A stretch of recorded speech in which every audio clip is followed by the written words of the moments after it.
আমাদের চাকমারা বলে শীতল হরই, যেটা আমরা একদম গ্রেভি করে বেগুনগুলো রান্না করি শুধুমাত্র তাবা দিয়ে। হ্যালো এভরিওয়ান, ব্যাকুন্দরে জুজু, সবাইকে নমস্কার।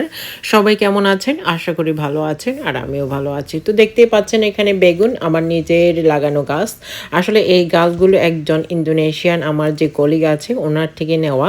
তো আমি অনেক সযত্নে কিন্তু ওদেরকে লালন পালন করিয়েছি। আমার মেয়ের থেকেই ওদেরকে বেশি টেক কেয়ার করেছি। তো টেক কেয়ার পরে ফাইনালি আমার ৪টা বেগুন ৫টা বেগুন পেয়েছি আমি। তো আজকে সেই ৫টা বেগুন দিয়ে আমি আজকে শীতল হরই রান্না করতে যাচ্ছি। তো শীতল হরই বা বেগুন গাবি আমরা যেটা বলি, তো ওইটা রান্না করার জন্য আমি প্রথমেই এখানে শীতলের পানি ইউজ করছি। কারণ হচ্ছে এটা রান্না করার জন্য কিন্তু শীতলটা অবশ্যই লাগে, যেটা আমাদের পাহাড়িদের, এটা ছাড়া আমাদের কোনো কিছুই পরিপূর্ণ হয় না। তো তারপরে ওই শীতলের পানি ছেঁকে দেওয়ার পরে আমি পরিমাণ মতো লবণ, মরিচ, হলুদ দিয়ে দিলাম। শুধুমাত্র এগুলা দিয়ে কিন্তু আমি এগুলো রান্না করছি। তো বেগুনগুলো পরিমাণভাবে আমি কিন্তু সুন্দরভাবে কেটে নিলাম। আর যে পাতাগুলো দেখতে পাচ্ছেন ওইগুলো হচ্ছে বেসিল লিফ, মানে এশিয়ান বেসিল লিফ বলে আর কি, যেগুলো চায়না, কোরিয়ান, জাপানিজরা কিন্তু খায়। এই থাইল্যান্ডে গেলে আপনারা খেতে পারবেন, ইন্দোনেশিয়া।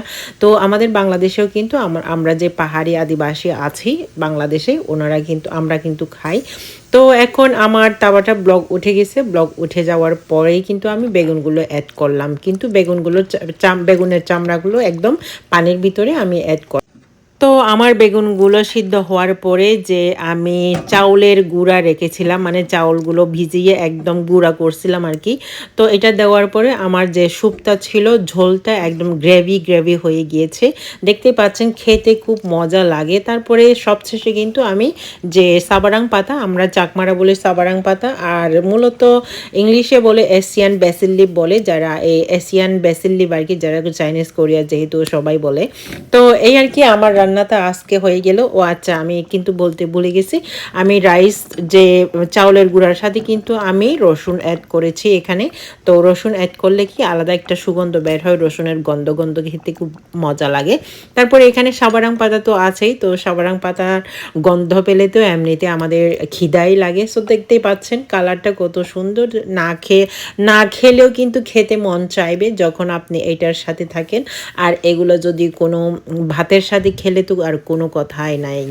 তো আমার রান্নার ভিডিওটি শেষের দিকে, আমার ভিডিওটা যদি ভালো লাগে অবশ্যই লাইক, শেয়ার, কমেন্ট করবেন। আর কমেন্ট করার পরে অবশ্যই পেজটাকে ফলো করে রাখবেন। আর আমার ইউটিউব চ্যানেলটি সাবস্ক্রাইব করে বেল আইকনটি প্রেস করে পাশে থাকবেন। Thanks for watching. Tata, bye bye everyone, good luck.